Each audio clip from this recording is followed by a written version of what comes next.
Bem-vindo ao De Frente com Texto. Esse é o nosso canal de estudo da Palavra de Deus. Esses dias nós presenciamos o assassinato atroz de George Floyd nos Estados Unidos, e isso por parte de uma autoridade civil. Isso nos remete a uma pergunta: qual deve ser o papel, a relação do cristão com os governos, com as autoridades civis? É correto o cristão fazer parte de manifestações? É correto o cristão fazer parte de greves, manifestar publicamente nas ruas a sua opinião?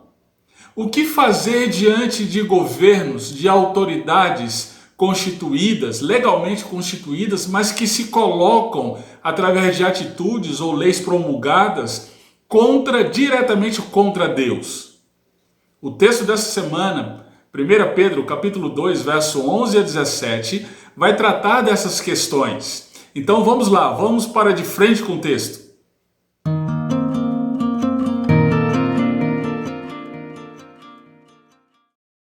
Muito bem, vamos ao texto. O nosso texto de hoje é o primeiro de uma segunda sessão da primeira carta do apóstolo Pedro. Essa sessão é 1 Pedro capítulo 2, verso 11 a capítulo 5, verso 11. Portanto, eu estou propondo aqui que a primeira carta do apóstolo Pedro tem duas divisões, ou duas sessões. A primeira, capítulo 1, verso 1, até o capítulo 2, verso 10. E a segunda divisão, o capítulo 2, do verso 11 ao capítulo 5, verso 11, ok? Terminando na sequência com a saudação final. Uma outra forma de enxergar isso seria o nosso diagrama aqui, não é? Então, você está vendo aí a saudação inicial, verso 1 ao 2 do capítulo 1, na sequência, verso 3 até o capítulo 2, verso 10. Essa foi a sessão que nós trabalhamos até a semana passada. Se você perdeu alguma exposição de alguma divisão dessa sessão, você pode voltar os vídeos e olhar lá. E então, a segunda parte que nós vamos começar a trabalhar hoje é o capítulo 2, verso 11 até o capítulo 5, verso 11, ok? Nosso texto de hoje, então, é o capítulo 2, verso 11 a 17. Vamos ler o texto. Amados, peço a vocês, como peregrinos e forasteiros que são, que se abstenham das paixões carnais, que fazem guerra contra a alma, tendo conduta exemplar no meio dos gentios, para que quando eles o acusarem de malfeitores, observando as boas obras que vocês praticam, no dia da visitação, por causa do Senhor, estejam sujeitos a toda instituição humana, quer seja ao rei como soberano, quer seja às autoridades como enviadas por ele, tanto para castigo dos malfeitores como para louvor dos que praticam bem. Porque assim é a vontade de Deus, que pela prática do bem, vocês silenciem a ignorância dos insensatos. Como pessoas livres que são, não usem a liberdade como desculpa para fazer o mal. Pelo contrário, vivam como servos de Deus, tratem todos como honra, amem os irmãos da fé, temam a Deus e honrem ao Rei. Amém. Vamos orar. Senhor Deus, nós queremos te dar graças porque a tua santa palavra chegou até nós. Muito obrigado pelo privilégio que temos de poder nos debruçar sobre ela. Pedimos que teu Espírito abra os nossos olhos e o nosso coração para que possamos entendê-la e aplicá-la de maneira que Cristo Jesus seja exaltado através de nós. No nome de quem nós oramos. Amém. Muito bem, a mensagem central desse texto é: o cidadão do céu deve ter uma conduta exemplar, vivendo como servo de Deus na terra. O cidadão do céu deve ter uma conduta exemplar, vivendo como servo de Deus na terra. Vamos entender como essa mensagem está disposta. Esse texto ele tem duas partes.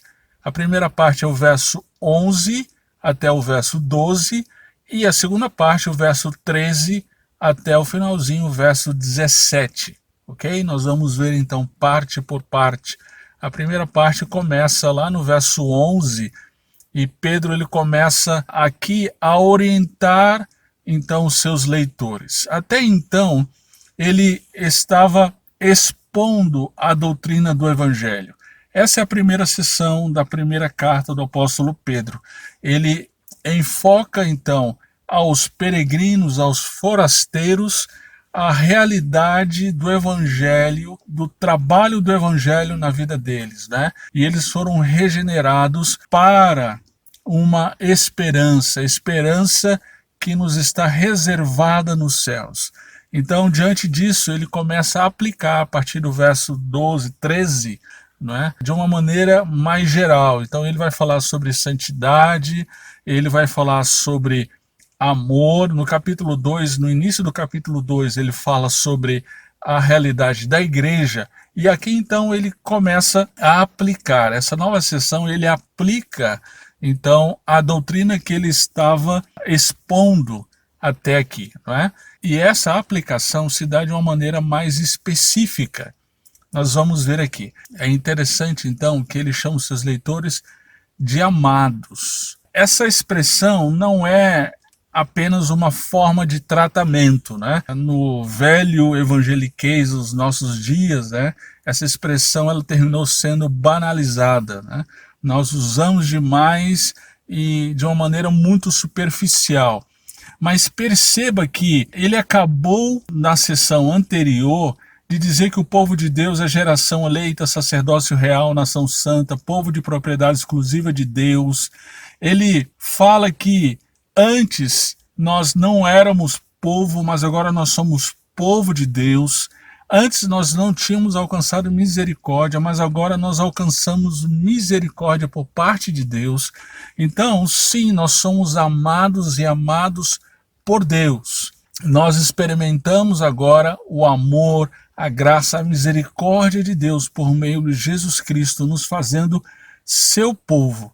E também, um pouquinho antes dessa sessão anterior, lá no capítulo 1, verso 22, ele ainda ordena aos seus leitores, tendo purificado a alma pela obediência à verdade, com vistas ao amor fraternal não fingido, amem intensamente uns aos outros de coração puro. Então, quando Pedro ele se refere aos seus leitores como amados, ele tem em vista dois aspectos. Primeiro, o aspecto de Deus, eles são amados por Deus. E, em segundo lugar, ele tem em vista a aplicação prática na sua própria vida. Ele está amando os seus irmãos, não é? Pedro está, então, demonstrando o seu amor, o seu apreço aos irmãos, amor esse que ele havia ordenado que deveríamos ter uns para com os outros.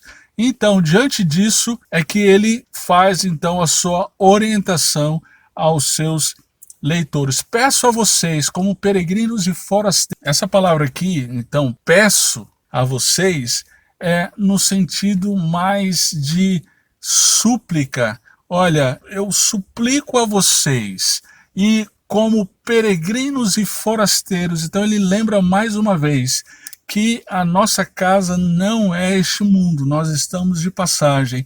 A nossa casa é a morada celestial para a qual nós estamos rumando. Mas enquanto estamos aqui, o que devemos fazer?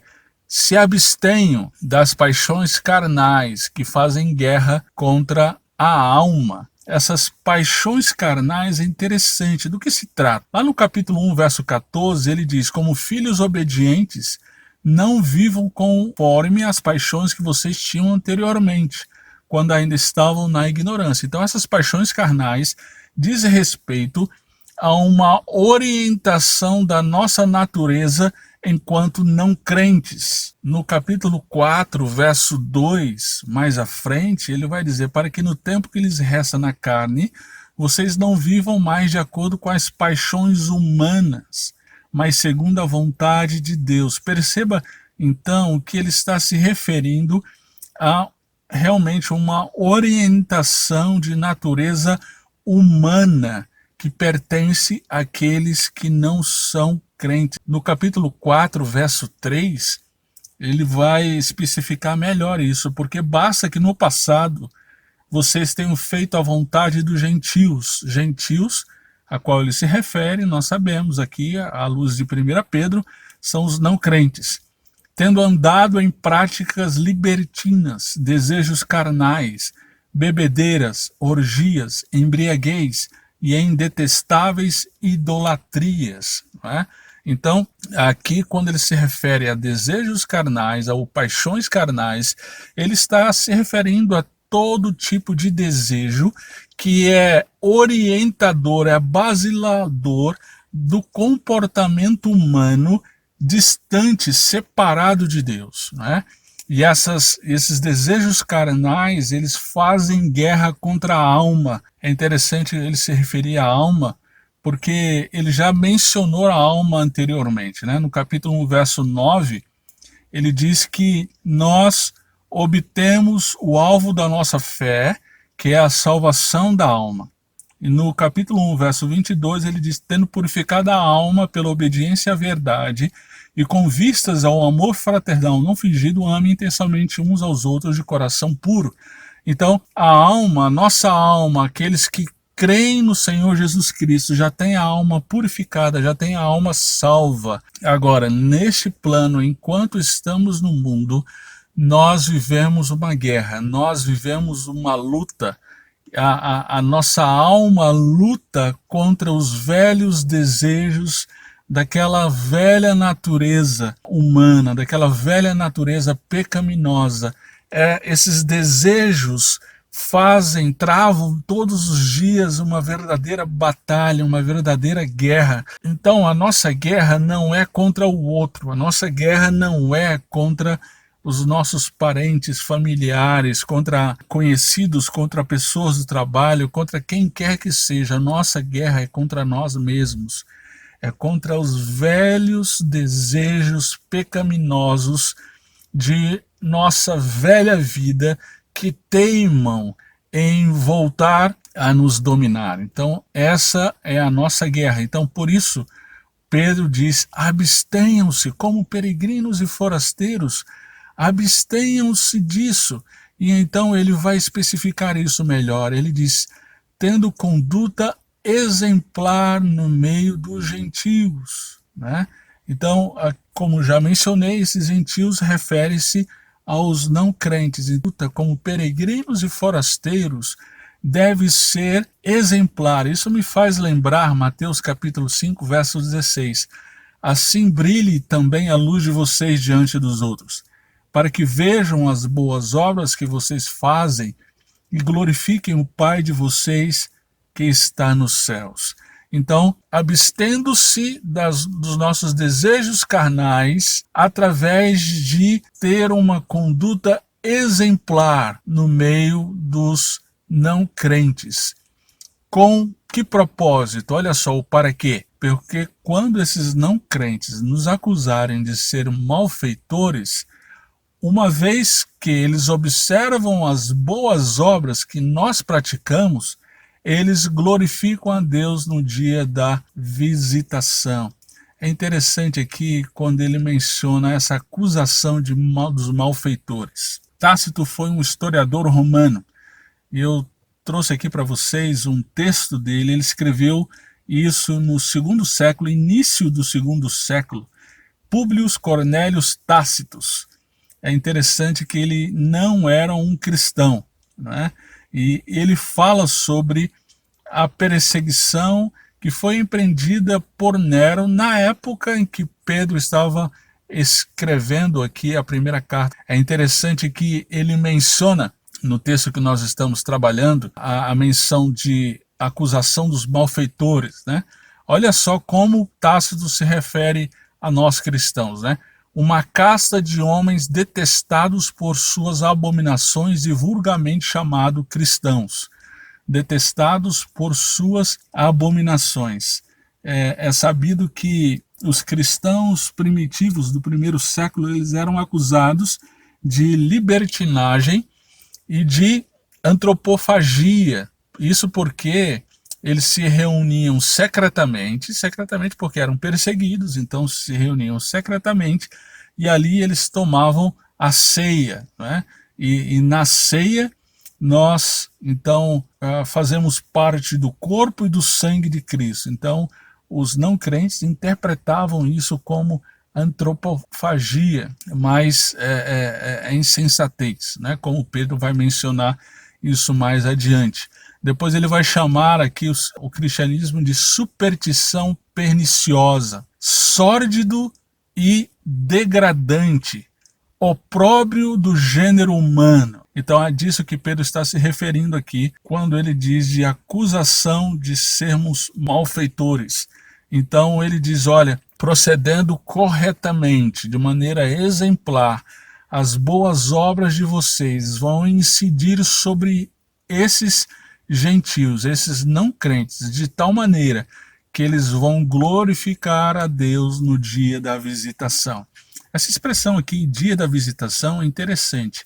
A que se refere? É interessante vermos a escatologia de Pedro. No capítulo 1, verso 5, ele diz que a salvação dos crentes está preparada para se revelar no último tempo. No verso 7, um pouquinho mais adiante, ele diz que as provações do crente redundam em glória na revelação de Jesus. E no verso 13, ele diz que os crentes devem esperar na graça que é oferecida na revelação de Jesus. Então, diante disso, eu acredito que o dia da visitação diz respeito à segunda vinda de Cristo, em que ele julgará a todos.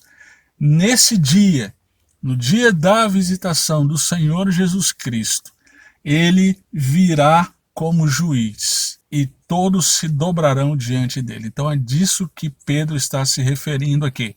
Então a nossa prática presente, ela incide em glória para o Senhor Jesus Cristo no dia do juízo. Muito bem, então o que Pedro está dizendo parte são princípios gerais de aplicação a todos os crentes.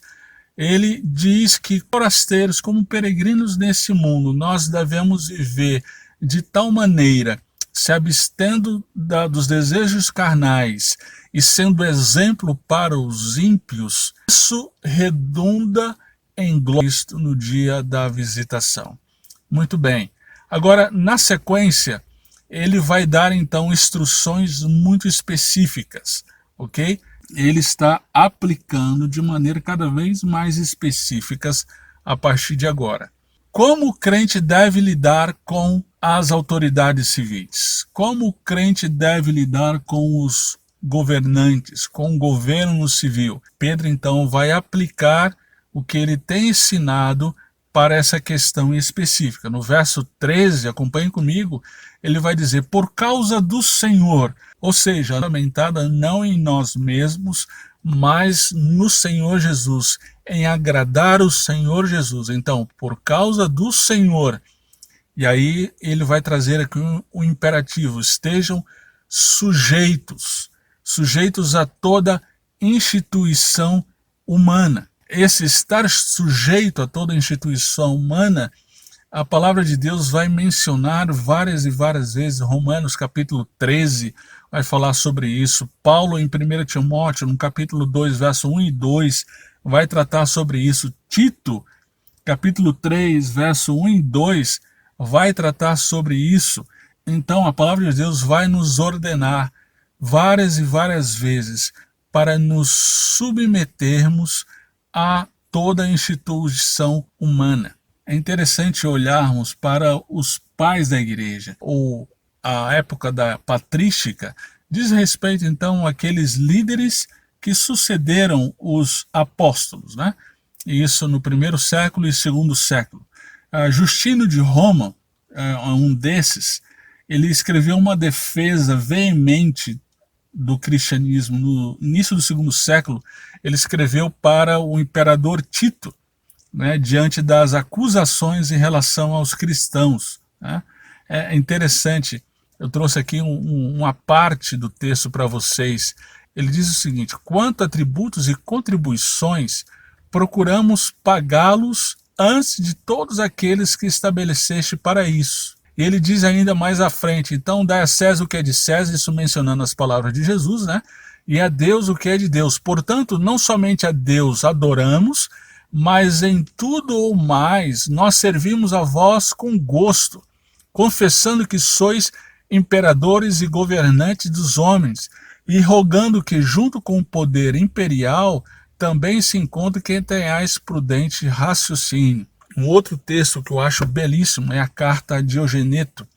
Esse texto ele é do século II, não se sabe ao certo quem foi o autor, mas ele é direcionado ao imperador Adriano, também é uma defesa do cristianismo, e ele se refere aos cristãos da seguinte forma: testemunham um modo de vida social admirável e sem dúvida paradoxal. Paradoxal por quê? Olha só que lindo esse texto. Vivem na sua pátria, mas como forasteiros. Aqui é uma alusão a 1 Pedro, né? Participam de tudo como cristãos e suportam tudo como estrangeiros. Toda pátria estrangeira é pátria deles, e cada pátria é estrangeira. Casam-se como todos e geram filhos, mas não abandonam os recém-nascidos. Põem a mesa em comum, mas não o leito. Estão na carne, mas não vivem segundo a carne. Moram na terra, mas têm sua cidadania no céu. Obedecem às leis estabelecidas, mas com sua vida ultrapassam as leis. Que lindo, não é? Aqui, então, é um testemunho. O quão os cristãos, eles se submetem, então, aos governos, às autoridades, né? Quer seja o rei como soberano, quer seja as autoridades como enviadas por eles. E aqui é interessante, na sequência do nosso texto de 1 Pedro, Pedro ele especifica o papel das autoridades, o papel do governo. Ele diz: para castigo dos malfeitores e, por outro lado, louvor dos que praticam o bem. Então, o propósito do governo, o propósito das autoridades é o castigo dos malfeitores e louvor dos que praticam o bem. Então, diante disso, estejamos sujeitos às autoridades, uma vez que essas são servas de Deus, à luz lá das palavras de Romanos, capítulo 13, para a punição dos malfeitores e louvor daqueles que praticam o bem. Então, é o que Jesus diz em Mateus capítulo 22, né? Dai a César o que é de César e a Deus o que é de Deus. Ou seja, existe uma atribuição específica para o governo humano. Então, diante dessa atribuição que foi dada pelo próprio Deus, nós devemos nos submeter a ela. Agora, essa submissão deve ser uma submissão cega e total? Bem, à luz de Atos, capítulo 5, verso 14 a 36, em que Lucas narra o episódio em que as autoridades judaicas elas se impuseram sobre os apóstolos de tal maneira que ordenaram que eles parassem de pregar, né?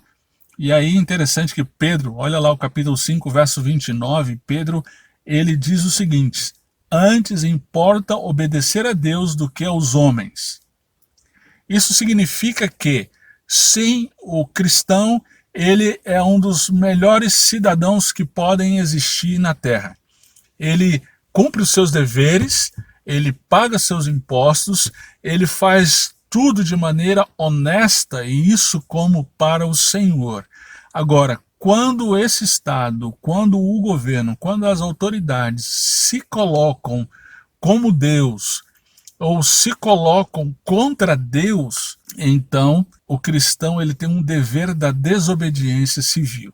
Ele tem um dever de dizer não, porque somos mais obedientes a Deus do que às leis humanas, né? Agora, ele está disposto a pagar com a própria vida. É o que a carta a Diogeneto vai dizer, né? Obedecem às leis estabelecidas, mas com sua vida ultrapassam as leis. Então, existe um momento em que a autoridade humana não pode suplantar a autoridade de Deus na vida dos cristãos. Agora, é interessante que no Ocidente não vemos muitos cristãos se oporem ao Estado quando este se coloca claramente contra Deus, né? No caso de aborto, no caso de divórcio, muito contrário. Vários e vários cristãos, eles terminam assimilando os ditames do Estado, os ditames do governo. Não, não, não. Nós precisamos nos submeter, mas à medida somente em que as autoridades constituídas não se colocam contra o próprio Deus, né? E aí Pedro então continua, porque ele explica isso dizendo porque assim é a vontade de Deus. Qual é a vontade de Deus? Que através da prática do bem, você silencia a ignorância dos insensatos. Olha só, a prática do bem, ele já se referiu no final do verso 14, né? Para louvor dos que praticam o bem. Essa prática do bem diz respeito também, lá no verso 12, ele vai mencionar isso, boas obras, não é? Então, através das boas obras, os cristãos silenciam. Silenciam quem? Os insensatos. Quem são esses insensatos? Veja lá o verso 12, são os gentios que acusam os cristãos de serem malfeitores. Então Pedro diz que aquele que não é cristão e que acusa o cristão de ser malfeitor, este é um insensato, e nós vamos silenciá-lo como? Através da prática do bem. Então, como pessoas livres, é interessante porque Pedro está dizendo aqui para pessoas que tinham a sua liberdade cerceada. Lembra que no início da carta, que eles são forasteiros da dispersão, né? Eles estavam fugindo da perseguição, né? Mas aqui então ele vai dizer que essas são pessoas livres. Nós somos livres por conta do Evangelho. Nós podemos ser encarcerados fisicamente, mas a nossa alma é livre. Nós somos verdadeiramente livres. Então, como livres, não usemos essa liberdade como desculpa para fazer o mal, né? Ao contrário disso, nós devemos viver como servos de Deus. Como viver como servos de Deus? Pedro conclui dizendo: tratem todos com honra, amem os irmãos na fé, temam a Deus e honrem o rei. Perceba que essas coisas estão diretamente ligadas a viver como servos de Deus. É interessante. Hoje nós entendemos servir a Deus somente em questões ligadas ao local de culto, né? Então, muita gente pensa que servir a Deus diz respeito somente a cantar no louvor, a regular o som, a ajudar no estacionamento, na cantina da igreja, etc. Não, não, não. Pedro aqui está dizendo, olha, sirvam a Deus como? Tratando a todos com honra. A todos quem? Todos, independente de classe social, independente de cor de pele, independente de língua, idioma, nacionalidade, todos devem ser tratados com honra. Nós devemos amar especialmente os irmãos da nossa fé, temer a Deus e honrar o rei. É interessante a expressão, né? Lembrando das palavras de Jesus, dai a César o que é de César e a Deus o que é de Deus. A César honra, mas a Deus temor. Não confunda isso, tá? Então o temor pertence a Deus. Ao rei, naquela época, lembre-se, havia a divinização da pessoa do rei, né? Aí no Império Romano, o rei, o imperador, ele tinha honras divinas. Pedro aqui está dizendo, não, não, não. Assim como nós devemos honrar a todos, honrem também o rei. Ele é um homem como todos, e como todos ele deve ser honrado. Mas o temor, não, não, o temor somente a Deus. Bem, irmãos, a mensagem então central desse texto é que o cidadão do céu deve ter uma conduta exemplar, vivendo como servo de Deus na terra. Diante disso, nós precisamos pensar em algumas coisas. Como a nossa maneira de viver e conduta tem exaltado ao Senhor? Será que black blocs, vandalismos, depredações, saques públicos são atitudes realmente cristãs? Sobre o caso, por exemplo, dessa semana de George Floyd, onde covardemente foi assassinado por uma autoridade civil. Como o cristianismo deve se portar diante disto? Eu estou convencido de que o cristianismo se opõe veementemente contra tanto o racismo institucionalizado, quanto atos de vandalismos, depredações e saques públicos. Dos dois lados, o cristianismo se coloca contra. Uma outra coisa, eu tenho me submetido às autoridades que Deus colocou sobre mim? Em época de pandemia, por exemplo, como eu tenho me relacionado com as orientações das autoridades? Eu tenho as desprezado?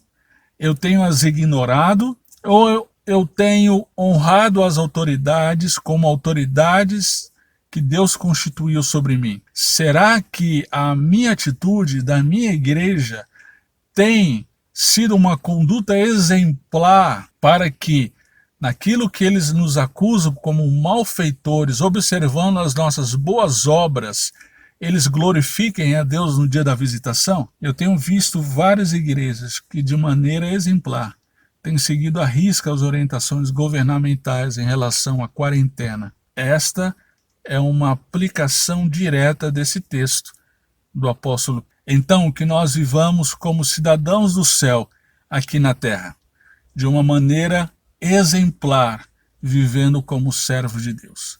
Que Deus nos abençoe.